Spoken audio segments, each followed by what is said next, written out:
Boa noite a todos, a paz do Senhor. Amém. Como é bom podermos cantar louvores ao nosso Deus, adorarmos o nosso Senhor em comunidade. É sempre bom podermos estar juntos, porque essa é uma expressão da nossa espiritualidade. Espiritualidade, ela tem duas vertentes, poderíamos colocar dessa forma.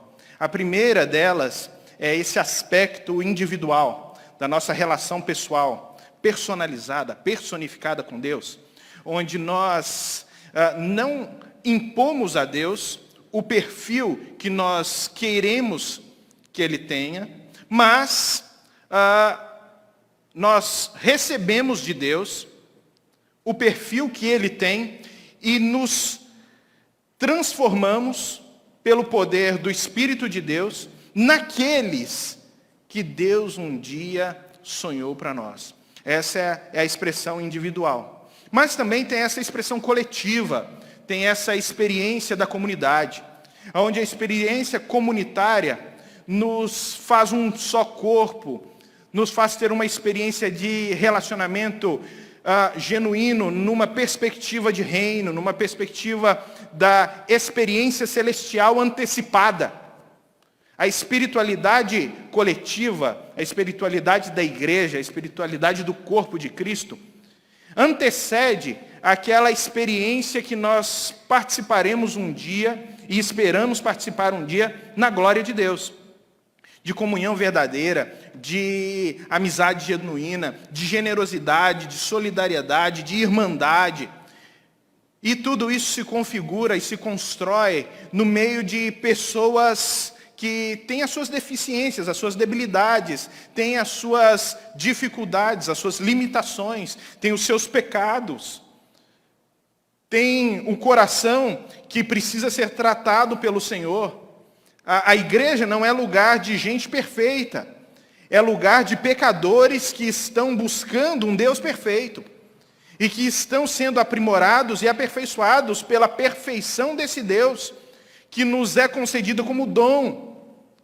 O Espírito de Deus e o caráter de Cristo sendo formado em nós. Essa é a perfeição que Deus, por meio dessa experiência espiritual que estamos desenvolvendo com Ele, está tratando em nós, está formando em nós. E a nossa esperança é que aquele que começou a boa obra em nós, um dia Ele vai completá-la. E Ele completa não por causa da nossa performance, ou por causa da nossa capacidade, ou porque nós somos bons. Não, Ele completa isso porque um dia Ele prometeu. E esse Deus, Ele é fiel em cada uma das suas promessas e poderoso para cumprir tudo aquilo que prometeu. E é por causa dessa graça e desse poder maravilhoso que Deus manifesta, por seu amor, que nós cremos que aquele que um dia começou a obra em nós, Ele vai completá-la. E é sobre isso que nós estamos tratando. Agora, nesses finais de semana, o nosso propósito aos domingos é fazermos a exposição da carta, a primeira carta de Paulo aos Coríntios, que trata justamente dessa vida espiritual, tanto individual quanto em comunidade, e tenta nos orientar para termos uma experiência espiritual genuína, uma relação com Cristo verdadeira, e não meramente uma experiência religiosa ou uma formatação personalizada de um Deus que não tem nada a ver com o Deus da Bíblia revelado, que é um Deus pessoalizado, personalizado, que é um Deus que eu construo muitas vezes, mas que está distante do Deus revelado nas Escrituras e por isso se configura em uma experiência espiritual falsa, fake. Não é isso que nós queremos, mas queremos essa experiência genuína. E Paulo vem tratando isso com os irmãos na igreja de Corinto. E é por isso que o tema da nossa série de mensagens agora, na primeira carta aos Coríntios, é espiritualidade. Uma nova forma de experimentar a vida. É experimentar a vida a partir da ótica divina. Dessa experiência de Deus que nos transforma e a partir de nós transforma o local onde nós habitamos, onde nós convivemos, onde nós existimos. Essa é a proposta. E hoje eu quero colocar um subtema nesse mega tema, que é a nossa exposição, que é o tema A Morte do Alguém. A morte do alguém. E eu convido você então a abrir a sua Bíblia comigo lá em 1 Coríntios, capítulo de número 1. Eu leio a partir do versículo de número 10 até o versículo 31.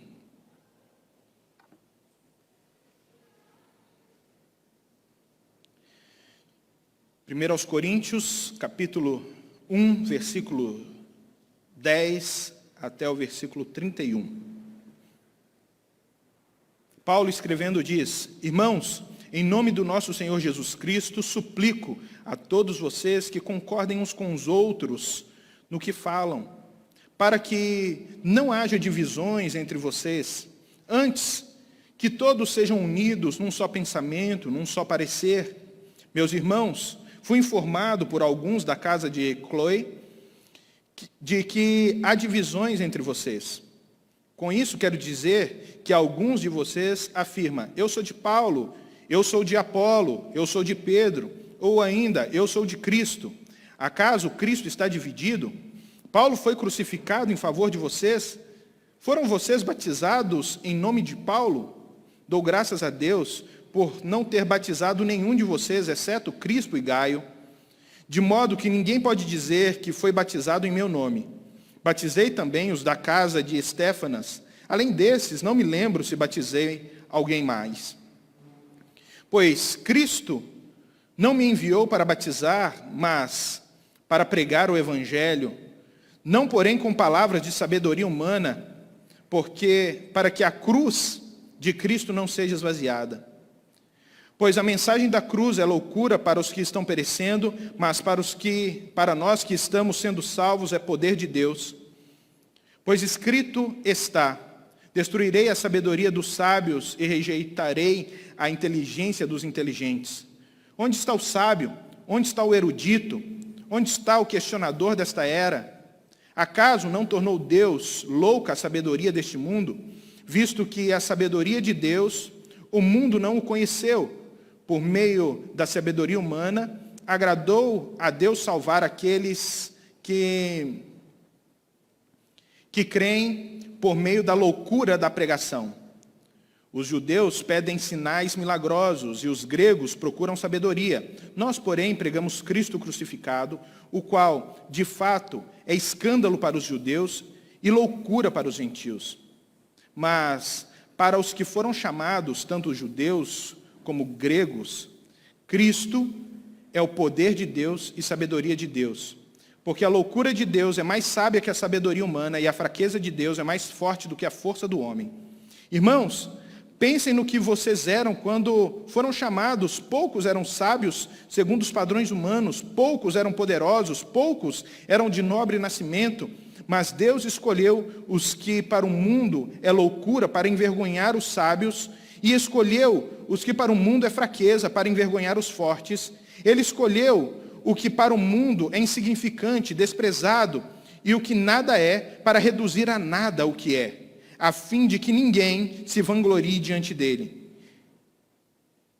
É, porém, por iniciativa dele que vocês estão em Cristo Jesus, o qual se tornou sabedoria de Deus para nós, isto é, justiça, santidade e redenção. Para que, como está escrito, quem se gloriar, glorie-se no Senhor.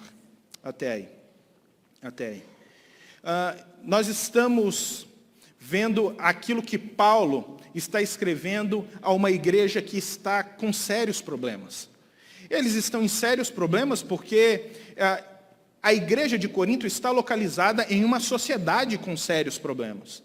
É uma sociedade que ela é dividida por natureza, ela é uma sociedade cosmopolita, ela tem várias culturas dentro de uma mesma cidade, ela tem várias religiões dentro de uma mesma cidade. Então, Corinto também se organizava em torno de uma disputa intelectual muito particular da época de Paulo.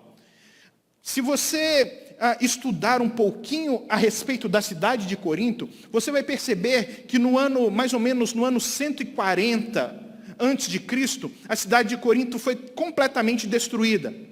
E depois, no ano 40 antes de Cristo, ela foi reconstruída pelo imperador romano. E ao ser reconstruída por esse imperador romano, a cidade floresceu como uma potência econômica, como um lugar de florescimento econômico muito forte. Então, vários povos migraram para ali e começaram a morar naquela cidade. Então, muitas perspectivas de vida, cosmovisões, ou seja, visões de mundo, começaram a fazer parte da sociedade de Corinto. Corinto ficava na Grécia. E a Grécia sempre foi um lugar de florescimento cultural.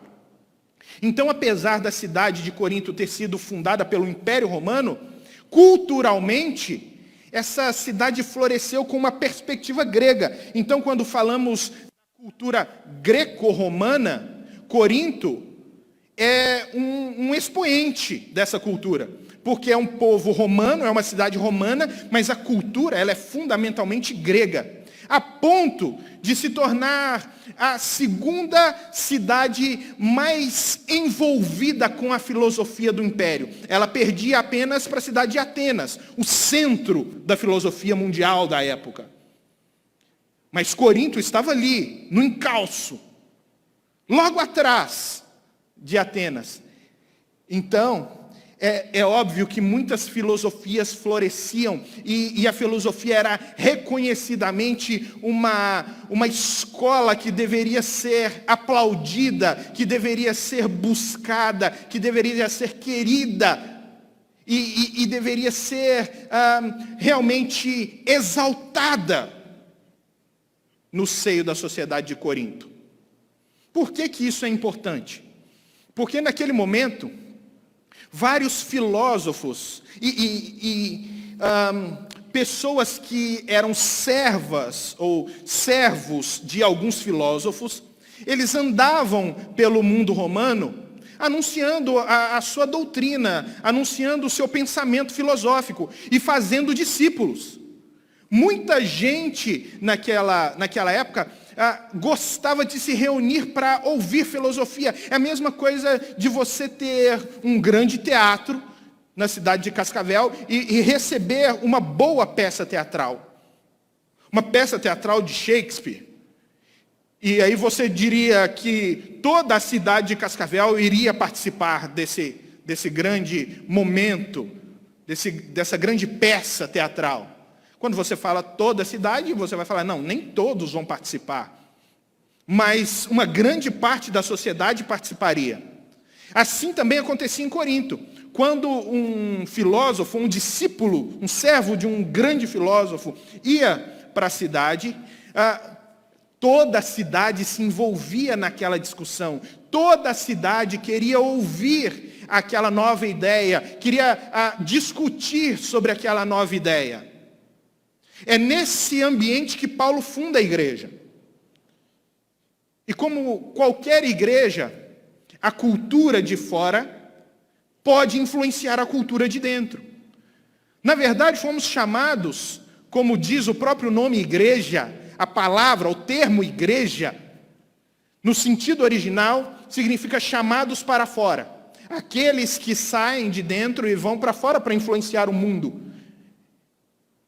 Nós devemos influenciar a nossa sociedade, mostrar os valores do reino, mostrar realmente a essência do evangelho na sociedade. Mas muitas vezes acontece o contrário. A sociedade, com muita força, começa a influenciar conceitos, valores, pensamentos, comportamentos da igreja. Na sociedade de Corinto não era diferente. Então, Paulo, agora em Éfeso, ele recebe algumas pessoas da casa de um irmão da igreja. E esses irmãos começam a contar para Paulo o que está acontecendo na igreja. E Paulo já identifica rapidamente qual é o problema.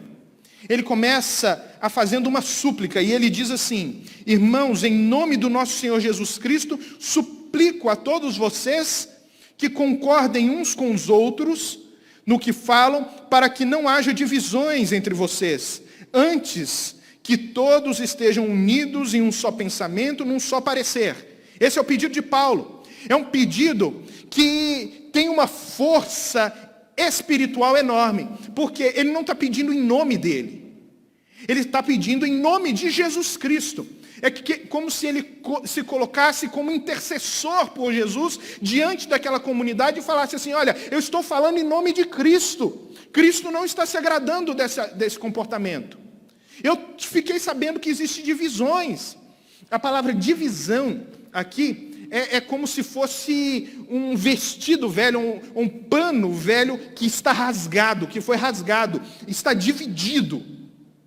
A igreja estava rasgada naquele momento. E ele está falando: olha, não é assim, esse não é o padrão do reino. O padrão do reino é que haja entre vocês um mesmo pensamento, uma só alma, é a intenção de Paulo falar, um só coração. Se você perceber, esse é o princípio da igreja lá em Atos, no capítulo 4.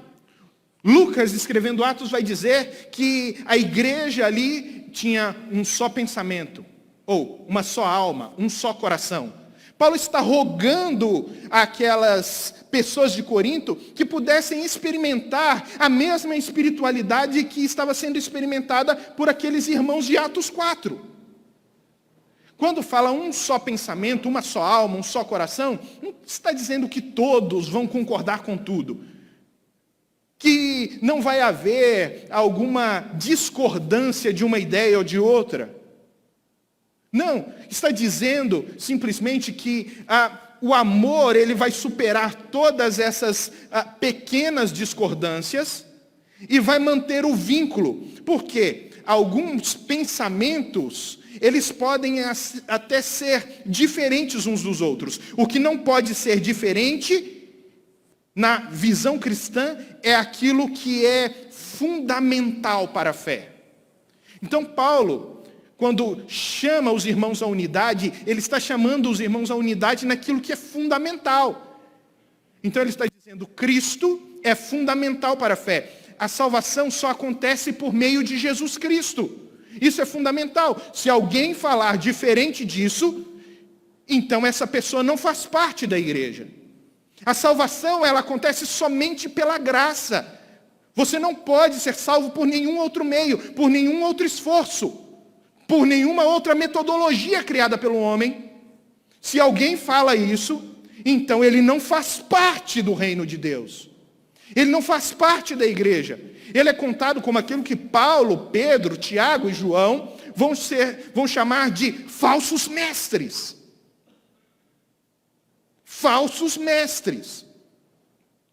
O ponto aqui é que Paulo nos chama a uma unidade de pensamentos naquilo que é fundamental. Eu não posso ter amizades, relacionamentos a custo da verdade.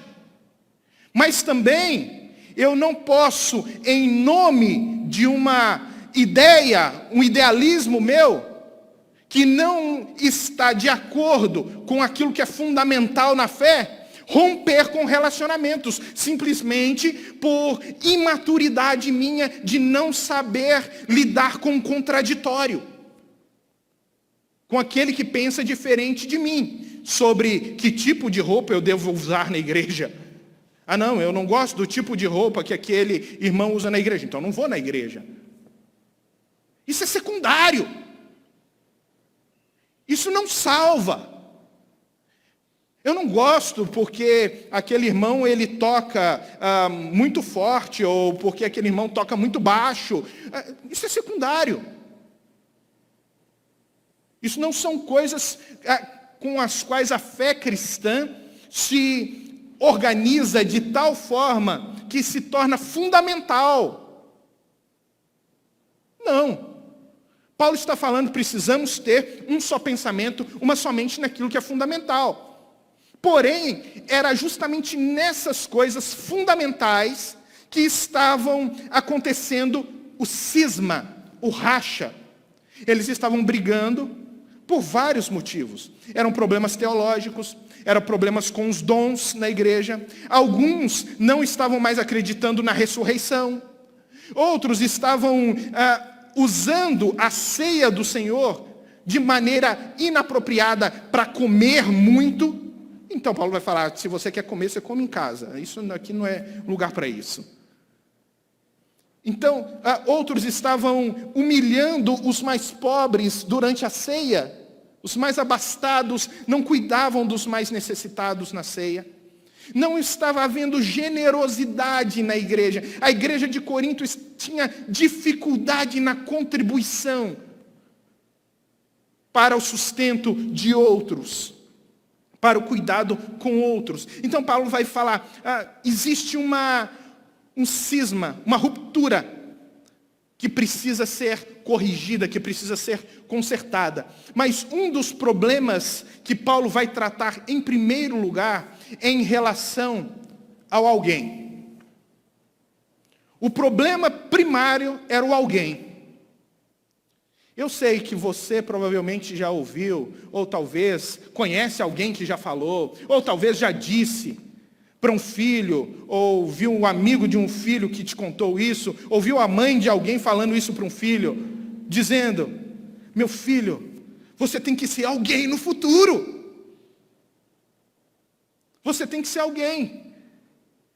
Você luta na sociedade para ser alguém. O que você tem, muitas vezes, não é para o suprimento das suas necessidades. O que você tem, muitas vezes, é para mostrar para o outro que você é alguém. Não é que você quer ter coisas, ou que você precisa de muito para poder viver. Você não precisa de muito. Você precisa apenas ter um pouco mais do que aquela pessoa com quem você convive, para você se sentir alguém na presença dela. E assim o nosso mundo vai se configurando. O mundo vai se configurando entre os alguéms e os ninguéms. E os ninguéms da sociedade, aqueles que muitas vezes, no silêncio da nossa ignorância, nós consideramos como inferiores a nós, por terem menos ou por nós nos acharmos alguém e eles ninguém, essas pessoas acabam ficando, sendo consideradas marginalizadas. E nós não percebemos o tamanho do egoísmo e a vanglória que está fazendo morada no nosso coração. E nós ficamos nessa disputa. É natural que quando uma moça, uma mulher, ela chega numa festa e de repente ela está numa festa, ela encontra aquela amiga da faculdade, ou aquela amiga de infância, aquela amiga, você sabe. E de repente você bate o olho nela e você começa a conversar com ela silenciosamente. Você olha o sapato dela. E você olha o sapato dela e fala, o sapato dela é mais bonito que o meu. Você já se acha ninguém, e ela é alguém. Mas aí você sobe um pouquinho e você olha a bolsa dela. E a bolsa dela tem uma marca inferior à marca da sua bolsa. E você fala, opa, o jogo mudou. Ela é ninguém e eu sou alguém.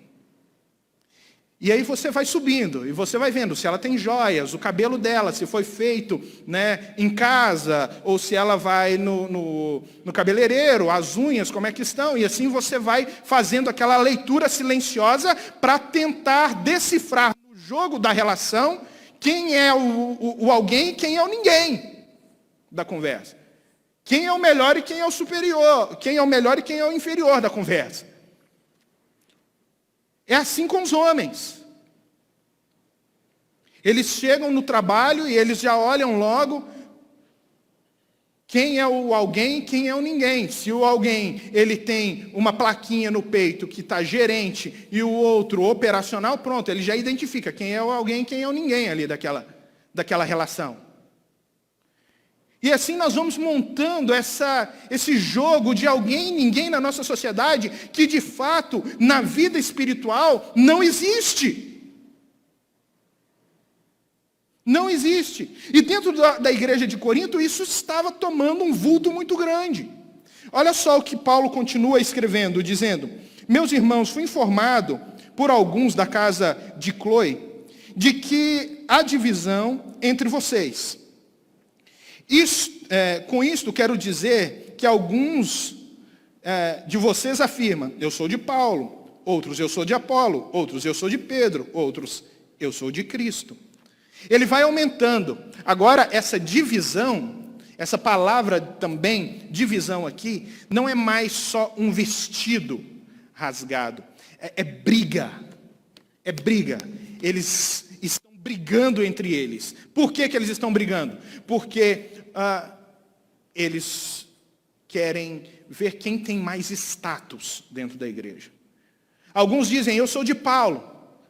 Sabe, às vezes as pessoas elas são alçadas a uma proeminência de celebridades que não deveriam ser colocadas nesse patamar.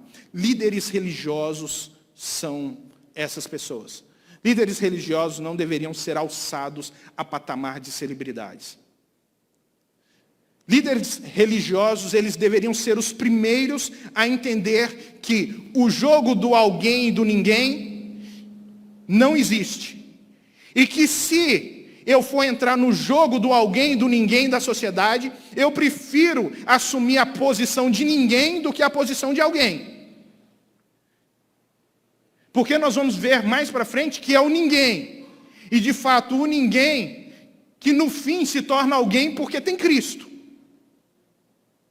Se torna alguém não nesse mundo, mas se torna alguém porque ele é recebido e conduzido por Cristo a um reino de sentido e significado. Então agora eles estão exaltando os líderes. Você tem Paulo, o fundador da igreja. Você tem Apolo, o pastor que substituiu Paulo. Quando Paulo foi embora, Apolo chegou e assumiu a igreja. Apolo era um alexandrino, nasceu em Alexandria, no Egito, um homem eloquente, assim que a Bíblia chama, um homem que tinha muito conhecimento bíblico, experimentado nas Escrituras. E ele começa a ensinar fervorosamente naquela igreja. Mas também eles colocam Pedro ou Cefas na jogada. Pedro era um expoente do evangelho, da igreja naquele tempo. E tinha os de Cristo. Talvez os de Paulo fossem aqueles que gostassem da pregação a respeito da graça de Deus, do amor de Deus e de como Deus salva pecadores. Talvez aqueles que seguiam Apolo fossem as pessoas que gostassem de uma pregação um pouco mais rebuscada, com uma retórica perfeita. Por quê? Porque como membros da filosofia, e Apolo como um bom orador, membros de uma sociedade que exalta a filosofia, e Apolo como um bom orador, é óbvio que ganharia facilmente adeptos naquela igreja. Pedro, talvez, fosse escolhido por aqueles que tinham uma simpatia muito grande ainda pelo judaísmo. E os de Cristo, aqueles que diziam: não, eu não sigo Paulo, eu não sigo Pedro, eu não sigo Apolo, eu não sigo homem nenhum, eu sou de Cristo. Esses eram os mais problemáticos. Eram super espirituais. Paulo vai falar disso no meio da carta. Aqueles que se acham detentores de uma relação com Deus que recebem direto na cabeça deles. E que não precisam ser ensinados por ninguém, e que não precisam ter nenhum tipo de instrução por alguém mais capaz ou mais capacitado para que eles entendam de fato o Evangelho. Não, eles recebem direto na cabeça e falam a partir da sua própria vontade, a partir do seu próprio entendimento, sem ter nenhum critério, sem ter nenhum temor da verdade escrita na palavra de Deus e falam sem nenhum tipo de medo de estarem errados e conduzindo pessoas para longe de Cristo. Esses eram os piores. Então você tem alguns partidos na igreja. E Paulo começa a entender o jogo do alguém e do ninguém.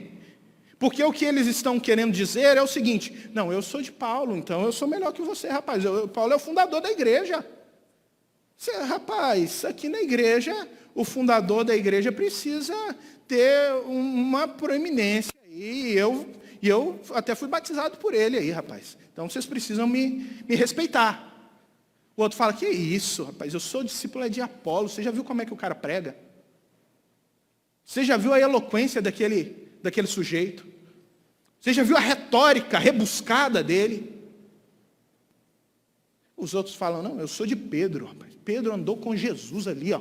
Estava ali com Jesus, ó, do ladinho de Jesus. Pedro confessou que Jesus era o Cristo, o Filho do Deus vivo. Quem são vocês para falar alguma coisa?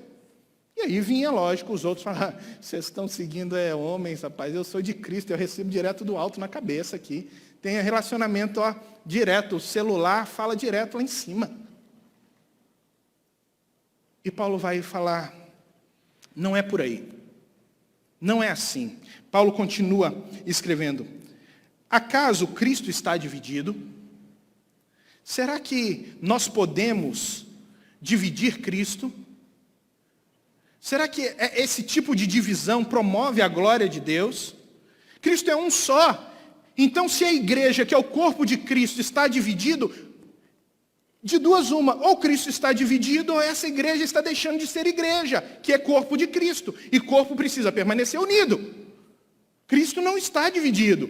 Cristo continua unido. Depois, ele continua com algumas perguntas retóricas, perguntas que as respostas, elas são fáceis. Né? Vocês foram batizados em nome de Paulo? E aqui tem uma pergunta por trás dessa que é fantástica. Quando ele fala, vocês foram batizados em nome de Paulo?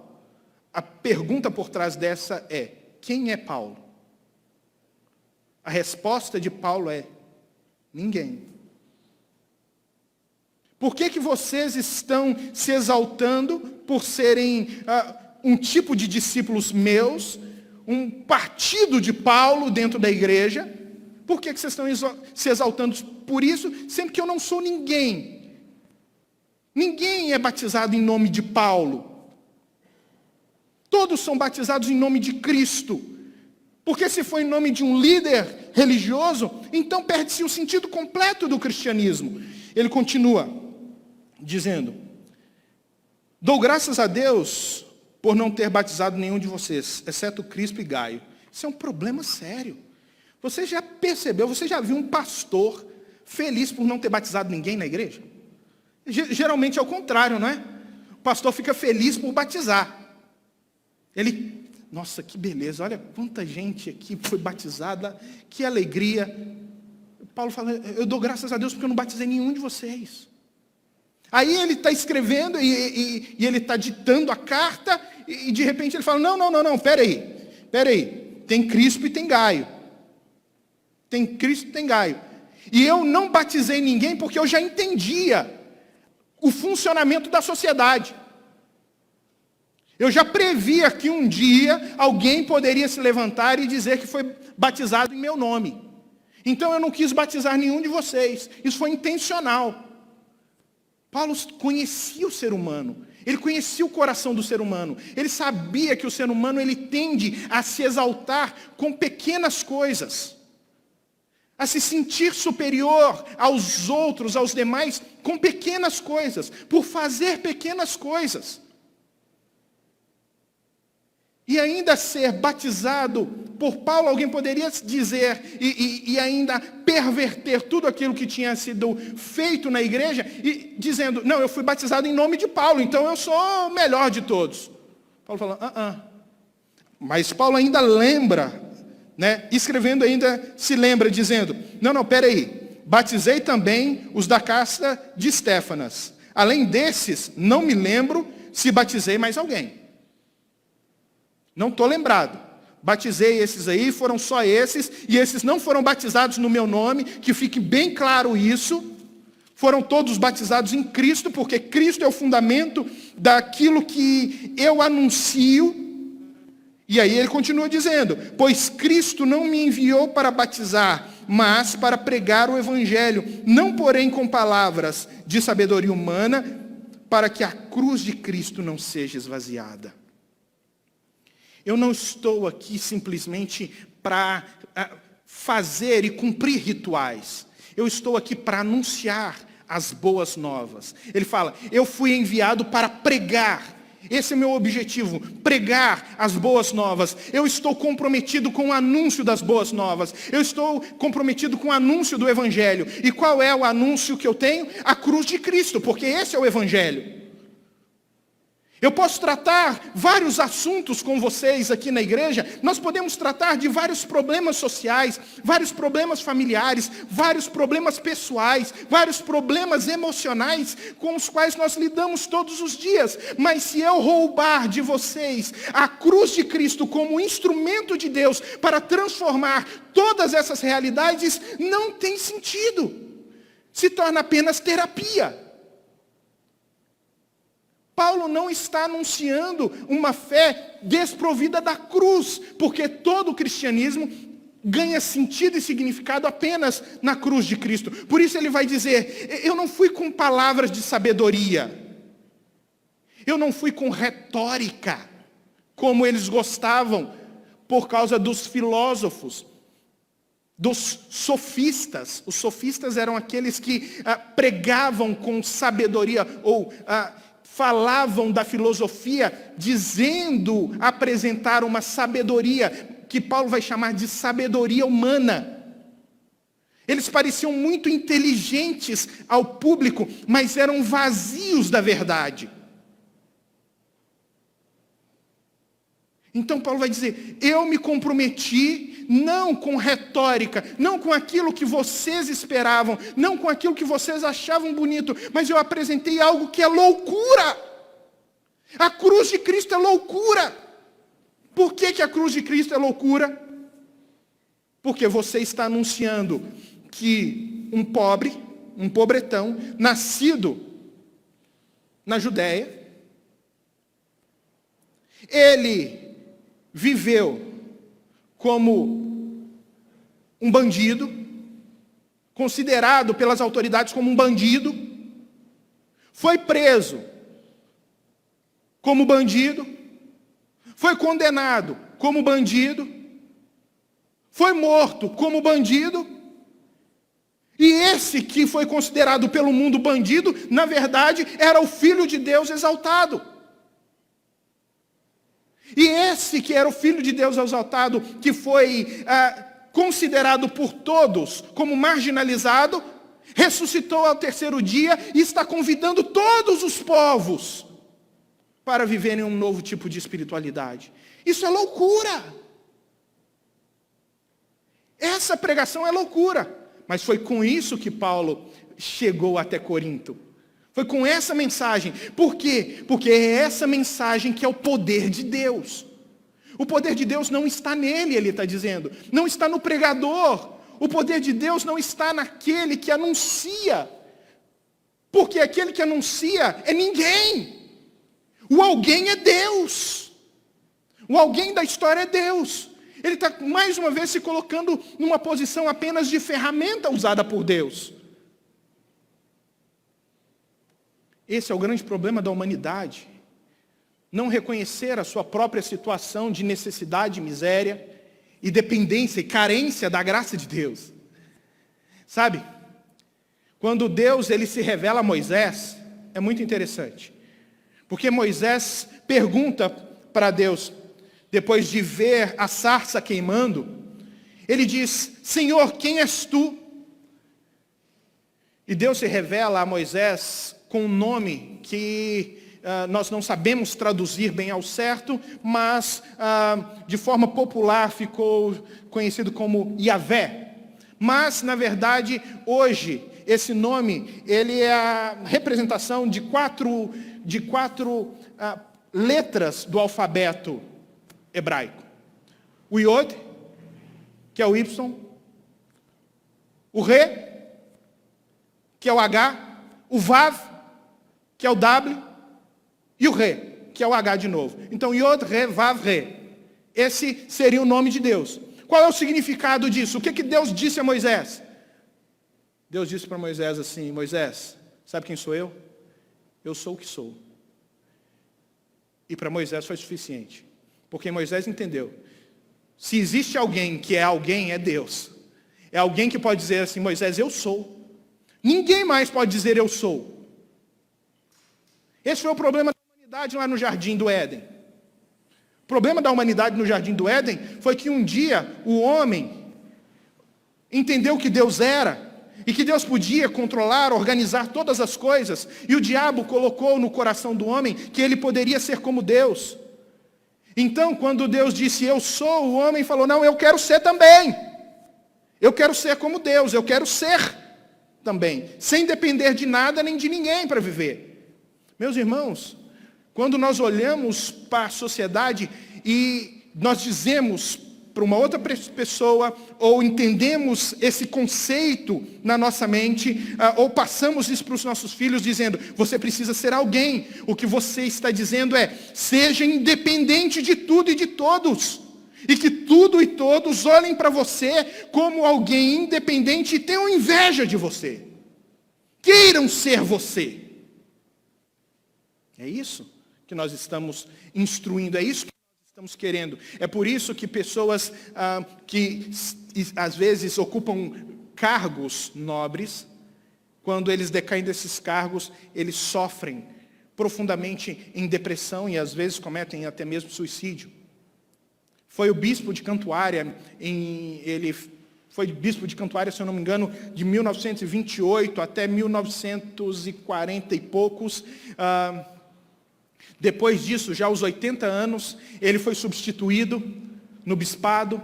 E quando ele saiu, então, a palavra dele foi a seguinte: agora será muito difícil. Por quê? Ontem eu era alguém, hoje eu sou ninguém. É difícil você ouvir isso de um líder religioso aos 80 anos. Não entendeu ainda que o jogo da vida não é entre alguéms e ninguéms, mas é de ser, de fato, alguém em Cristo, que nos deixa todos em igualdade. Então Paulo continua: pois a mensagem da cruz é loucura para os que estão perecendo, mas para nós que estamos sendo salvos é poder de Deus. Pois está escrito: destruirei a sabedoria dos sábios e rejeitarei a inteligência dos inteligentes. Onde está o sábio? Onde está o erudito? Onde está o questionador desta era? Acaso não tornou Deus loucura a sabedoria deste mundo? Ele começa mostrando agora com uma retórica perfeita e com aquilo que eles louvavam tanto, como é que a sabedoria de Deus, ela supera qualquer outro discurso que eles estavam acostumados a viver com ele, a conviver com ele. Ele vai dizer: a mensagem da cruz, ela é loucura. É loucura porque nós que estamos sendo salvos, alcançamos transformação e salvação por ela. Mas para aqueles que estão se perdendo, é uma história que não tem pé nem cabeça. Você contar isso para quem não tem fé, é uma história sem pé nem cabeça. É uma história tão fantasiosa como a história do Chapeuzinho Vermelho, como a história do bicho, da mula sem cabeça, do bicho papão. É uma história como qualquer outra história, ou história, melhor dizendo. Meus irmãos, Paulo está dizendo aqui que para nós, então, que cremos, que passamos a crer, isso é poder de Deus. É poder para nos transformar. E com isso, ele destrói qualquer outro tipo de inteligência, qualquer tipo de outra argumentação que tenta mostrar para você que a vida pode ser construída, pode ter sentido qualquer, a partir de uma ideia diferente, ou de uma proposta diferente daquilo que é o cristianismo. O cristão, ele olha para a cruz e ele fala: eu entendi, a cruz de Cristo, ela tem todo o sentido para fazer com que a minha vida tenha significado nesse mundo. E a partir de uma nova espiritualidade, ele começa a experimentar também uma nova experiência de vida. Ele continua: onde está o sábio então? Onde está o erudito? Eles não podem conhecer isso. Os filósofos não podem falar da cruz. Eles não podem chegar ao conhecimento de Deus pela cruz, por mais inteligente, por mais erudito, por melhor que seja a retórica dele. Deus tornou loucura a sabedoria desse mundo. Aqueles que se achavam sábios, eles são de fato loucos. E aí ele continua dizendo: visto que a sabedoria de Deus, o mundo não o conheceu. Por meio da sabedoria humana, agradou a Deus salvar aqueles que creem por meio da loucura da pregação. Ele vai dizer, a sabedoria humana não pode conhecer a Deus, não pode chegar até Deus, porque Deus, ele é absurdo, Deus é exaltado, Deus não pode ser conhecido simplesmente pela nossa busca pessoal, por ele ser um ser transcendente. Isso caracteriza um ser espiritual. Ele está acima de tudo e de todos, inclusive da nossa capacidade de construção. Por quê? Porque a nossa mente, ela é limitada e Deus é ilimitado. Nossa mente é finita e Deus é infinito. Então nós não podemos chegar a nenhuma conclusão, a não ser que Deus, esse Deus soberano, grandioso, exaltado, se revele a nós. E como é que Deus se revela a nós? Por meio da pregação. E qual é a pregação? Da revelação de Deus. O Evangelho. Cristo veio ao mundo, nascido de uma virgem, viveu vida santa, morreu sendo condenado numa cruz, desceu à casa dos mortos, ou seja, foi sepultado, ressuscitou ao terceiro dia e está sentado à destra de Deus. Intercede por nós. Essa é a mensagem do Evangelho. Essa é a mensagem que tem poder. Porém, Paulo continua dizendo, os judeus pedem sinais milagrosos e os gregos procuram sabedoria. Agora ele vem interpretando as culturas que tem dentro da igreja. Ele fala, olha, os judeus, eles estão acostumados com os milagres do Antigo Testamento. Então, quando eles pensam sobre Deus, eles pensam em Deus realizando milagres e Deus realizando feitos poderosos. Então, para eles, a manifestação do Messias, o Cristo que deveria de vir, nunca poderia ser uma história que culminasse na morte dele como condenado em uma cruz. Pelo contrário, ele deveria ser um rei que conduziria Israel a uma vitória militar contra todos os outros povos, contra toda a opressão do Império Romano. Essa era a expectativa dos judeus. Esse era o poder que eles esperavam. Se Deus se manifestar no nosso meio, ele vai ser um rei glorioso, com poder militar, com riquezas. Mas não, vem o Cristo, nascido numa manjedoura, vivendo uma vida humilde e morrendo numa cruz, nu. Isso é loucura para o judeu. Como assim? Foi Deus que estava naquele... Era Deus ali naquele madeiro. Eu não posso acreditar nisso. Era isso que os judeus esperavam. Já para o grego, precisava ter sabedoria, ou seja, precisava ter retórica, precisava ter uma boa apresentação, essa história precisava ter uma convergência para tudo aquilo que eles aplaudiam nos seus encontros de filosofia. Mas vem Paulo e começa a pregar a história de um homem que nasceu, viveu uma vida humilde, morreu numa cruz e ressuscitou ao terceiro dia. Isso é loucura para aquele que está buscando a sua resposta para a existência, o sentido da vida na filosofia. Então ele vai dizer, os judeus estão pedindo, querem poder, os gregos pedem a sabedoria. Aí ele vai falar, nós porém.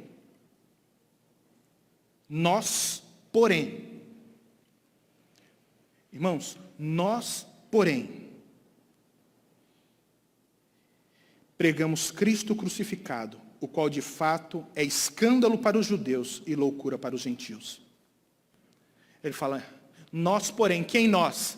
Eu, Apolo, Pedro, esses que vocês estão tentando dividir a igreja em partidos por eles, nós não somos ninguém.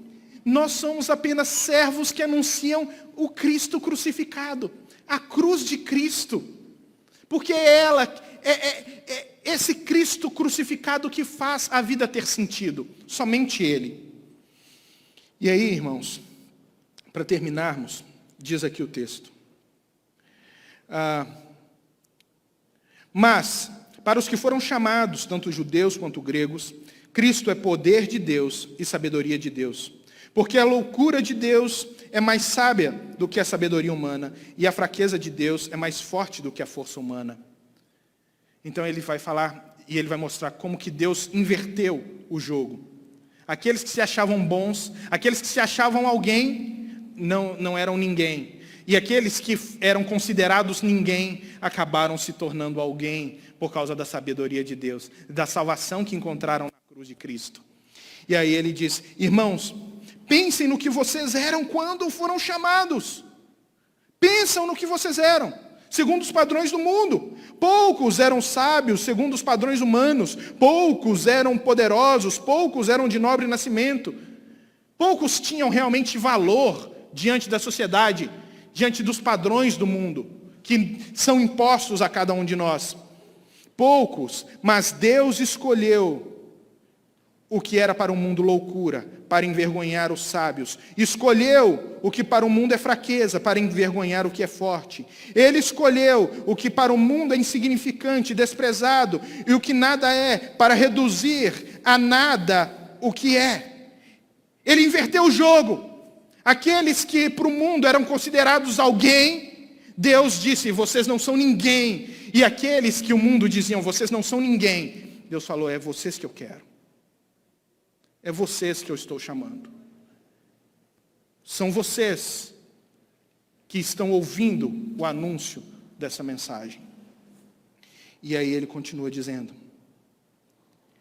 ele escolheu o que para o mundo é insignificante, desprezado, e o que nada é, para reduzir a nada o que é, a fim de que ninguém se vanglorie diante dele. A fim de que ninguém olhe para Deus e diga, o Senhor me escolheu porque eu sou bom.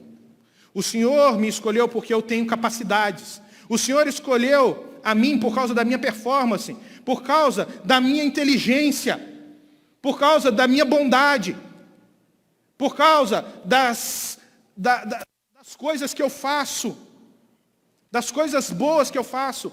Não, ninguém pode se vangloriar diante de Deus, porque diante dele, todos nós somos ninguém. Todos nós somos ninguém. E aí ele continua dizendo, eu, porém, por iniciativa dele, por iniciativa dele, que vocês estão em Cristo Jesus. Se vocês estão salvos, se vocês estão salvos, não é pela iniciativa de vocês. Se vocês estão salvos, não é por iniciativa de vocês, é por iniciativa de Deus. Se vocês estão em Cristo hoje, se vocês receberam a salvação de Cristo hoje, a iniciativa partiu de Deus. O Evangelho é essa mensagem de um Deus que está salvando pecadores, um Deus vindo atrás de pecadores para salvar. Se nós estamos em Cristo hoje, é por iniciativa de Deus. E o que é que esse Deus fez por nós? O que é que esse Deus fez por você? Aí ele vai acabar dizendo, o qual se tornou sabedoria de Deus, Cristo.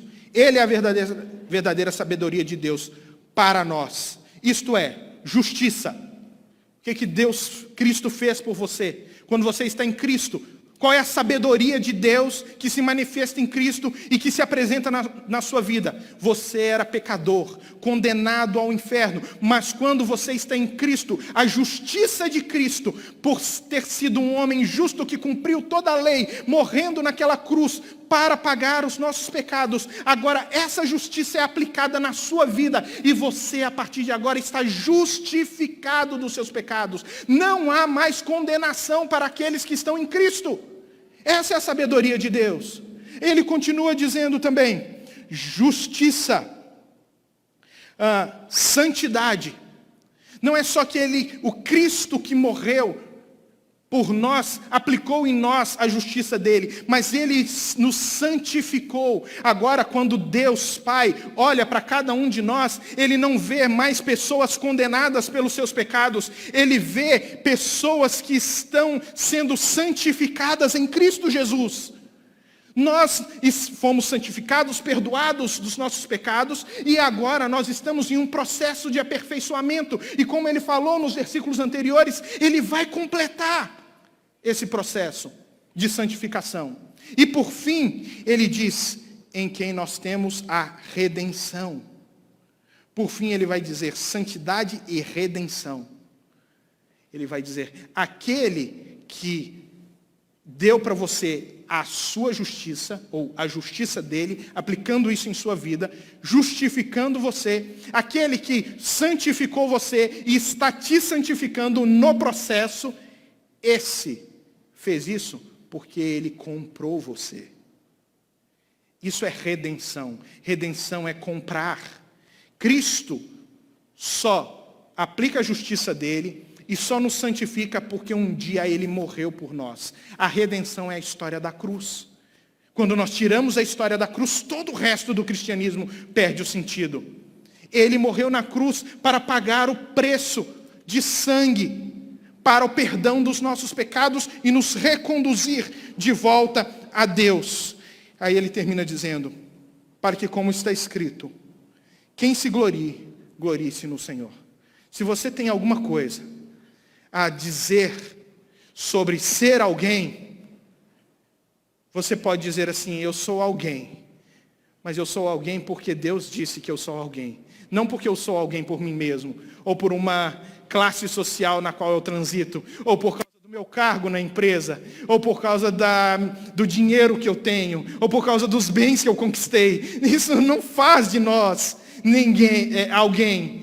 Nós continuamos sendo ninguém se for por causa disso. Mas quando nós estamos em Cristo, entendemos a cruz de Cristo, então, aí nós olhamos uns para os outros e somos alguém. Entenda, nós somos alguém na nossa individualidade, mas também somos alguém na nossa coletividade. Eu não sou alguém se eu não for alguém com você. Se a gente ficar dividido por ideias, pensamentos, eu não sou alguém, eu continuo sendo ninguém. Eu preciso ser alguém, mas ser alguém com você. Ser alguém em amor, ser alguém em solidariedade, ser alguém em carinho, ser alguém em humildade, ser alguém em mansidão, ser alguém com você, por você, porque esse é o princípio do reino de Deus. Que Deus nos abençoe e que Deus nos faça esse alguém. E que quando nós celebrarmos diante do mundo, que celebremos por ser ninguém. E quando celebrarmos diante de Deus, celebremos porque Ele nos tornou alguém para Ele mesmo. Amém? Amém. Vamos participar da ceia, porque somos alguém, porque temos unidade e não estamos com um vestido velho rasgado. Vamos celebrar a ceia. Eu quero convidar o grupo de louvor, os diáconos que vão nos ajudar.